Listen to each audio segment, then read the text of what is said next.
Une troisième cité-État a été créée officiellement en 1982. Cette cité-État est appelée District of Columbia et est située sur une parcelle de terre d'environ 16 km² dans le centre de Washington. Le district de Columbia a son propre drapeau et a sa propre constitution. Même si elles sont géographiquement séparées, les cités-États comme celle de Londres, du Vatican et District of Columbia sont un seul empire imbriqué appelé l'Empire de la Ville. Le drapeau du District of Columbia a 3 étoiles rouges, un pour chaque ville de l'Empire de la Ville.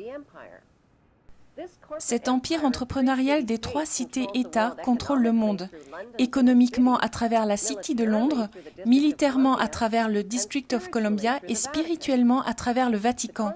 La constitution du DC opère sous une loi tyrannique romaine connue sous le nom de Lex Fori, qui ne ressemble en rien à la constitution des États-Unis. Lorsque le Congrès a passé l'acte de 1871, il a créé un gouvernement séparé pour le District of Columbia. Cet acte de trahison permettait au DC d'opérer en tant qu'entreprise en dehors de la Constitution des États-Unis et en dehors des meilleurs intérêts des citoyens américains.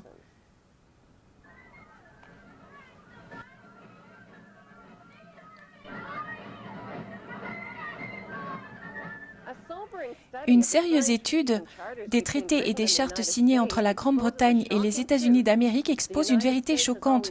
Les États-Unis ont toujours été et sont toujours une colonie de la couronne britannique. Le roi Jacques Ier fut célèbre non seulement pour avoir changé la Bible vers sa version personnelle, mais aussi pour avoir signé la première charte de Virginie en 1606. Cette charte garantissait aux ancêtres britanniques une autorisation pour s'installer et coloniser l'Amérique. Cette charte garantissait également que les futurs rois et reines d'Angleterre auraient une autorité souveraine sur tous les citoyens et sur toutes les terres colonisées d'Amérique, terres volées aux Indiens. Lorsque l'Amérique a déclaré son indépendance vis-à-vis de la Grande-Bretagne, le traité de 1783 fut signé. Ce traité identifiait spécifiquement le roi d'Angleterre comme le prince des États-Unis et est en contradiction avec la croyance que l'Amérique a gagné la guerre d'indépendance.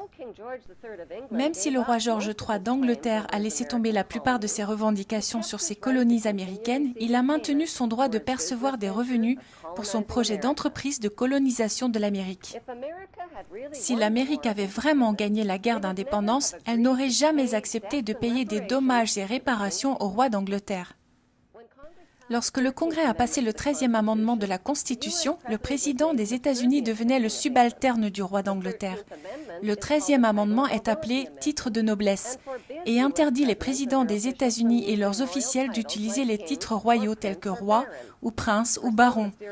Pour une raison inconnue, le 13e amendement ratifié en 1810 n'apparaît plus sur les documents courants de la Constitution.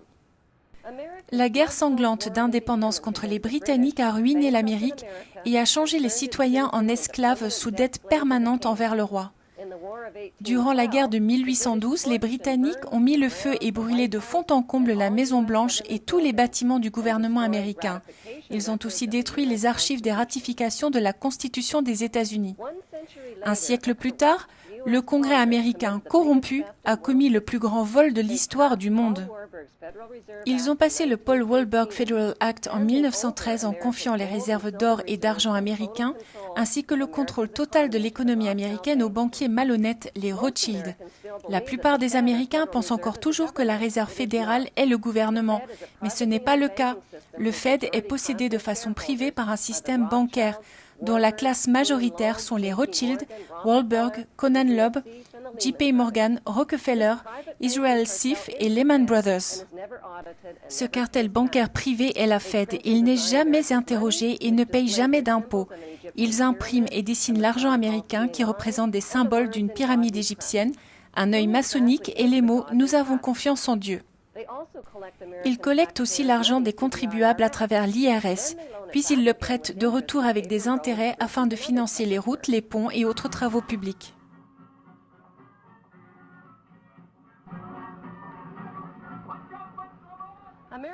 Les présidents américains sont recrutés et financés par ces groupes de pouvoir particuliers, comme par exemple George W. Bush ou John Forbes Kerry, dont les initiales sont JFK, c'est un membre de l'université de Yale et sa fraternité Skull and Bones.